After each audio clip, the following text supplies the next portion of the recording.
द्रौपदी हरण कभी नहीं होता और रुक जाता अगर इन योद्धाओं ने अपने शस्त्र उठा लिए होते। वैसे तो सभी धर्म पथ पर चलते हैं पर फिर भी डरते हैं। जब धर्म पथ पर चलता मनुष्य अधर्म को समझ लेकर अपने समक्ष देखकर ना रोक पाए तो धर्म की हानि वहीं होती है। तब स्वयं ईश्वर आते हैं। दरअसल मित्रों, रशाल वर्ल्ड के एक और भक्तिमय वीडियो में आप लोगों का स्वागत है।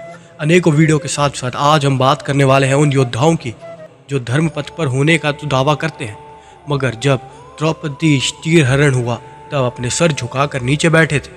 उन्हीं योद्धाओं में से नाम आता है पितामह भीष्म का, जो सबसे बड़े थे उस सभा में। उसके बाद नाम आता है गुरु कृपाचार्य का, उसके बाद नाम आता है गुरु द्रोणाचार्य का, और फिर विदुर से लेकर धृतराष्ट्र तक और पांडवों सहित अंगराज कर्ण तक और असंख्य कौरवों में भी किसी में ये सामर्थ्यता नहीं हुई कि वो इस चीरहरण, इस अधर्म को होता हुआ देख उसे रोक सके। दरअसल मित्रों, इन सभी महारथियों में इतनी शक्ति है कि अकेले ही ये समक्ष आर्यवर्त को जीत सके, जिसके समक्ष अनेकों राज्य इनके सामने सर झुकाते हैं, मगर फिर भी ये एक ऐसी अधर्म के कारण अपना सर झुका बैठे जो उसका कोई तात्पर्य नहीं था। स्वयं द्रौपदी का चीरहरण अपने आंखों से सामने देखते हुए भी उन्होंने अपने आप को मौन रखा और अपनी बातों को दबा कर रखा। कुछ भी इन सबको रोकने की बजाय, अपनी शस्त्र उठाने की बजाय वो चुपचाप ये होते हुए देखने लगे। और अंत में द्रौपदी को भी उस राज्यसभा से कोई उत्तर ना मिलने पर तो स्वयं वो श्री कृष्ण की तरफ गई। जब स्वयं भगवान ने उनकी रक्षा करी, जब सभी महारथी मौन थे, तो स्वयं भगवान श्री कृष्ण ने आकर द्रौपदी की रक्षा करी।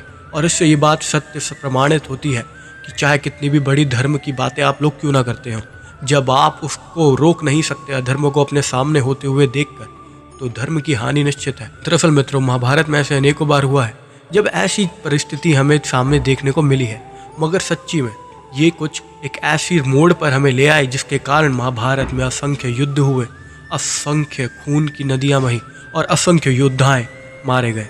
दरअसल मित्रों, पूर्ण कहूँ, महाभारत तो इसी वजह से स्थापित हुई थी कि द्रौपदी की रक्षा करने सभी अपना सर झुकाए खड़े थे। स्वयं पांडवों से लेकर पितामह भीष्म तक, कर्ण से लेकर कृपाचार्य और गुरु द्रोणाचार्य तक, और कहूँ तो स्वयं राजा भी अपना सर झुकाकर चुपचाप मौन ये होता हुआ देख रहे थे। दरअसल मित्रों, ये बातें तो मैंने आपको बता दी कि अगर शस्त्र उठते तो ये सब कभी नहीं होता। मगर मित्रों, मैं आपसे जानना चाहता हूँ, अपनी राय बताइए कि ऐसा क्या होना चाहिए था जिससे महाभारत जैसी युद्ध की कभी ज़रूरत नहीं पड़ती। अगर योद्धा अपनी शक्ति का सही उपयोग करते तो सच में महाभारत जैसे युद्ध का कभी उपयोग ही नहीं होता, कभी होता ही नहीं महाभारत। तो मित्रों, ऐसे ही अनेकों वीडियो देखने के लिए और हमारे जैसे मिस्ट्री, हॉरर और भक्ति रिलेटेड वीडियो देखने के लिए हमारे चैनल पर लाइक एंड कमेंट करके जय श्री कृष्ण अवश्य लिखिएगा। टिल देन बाय, जय श्री कृष्ण।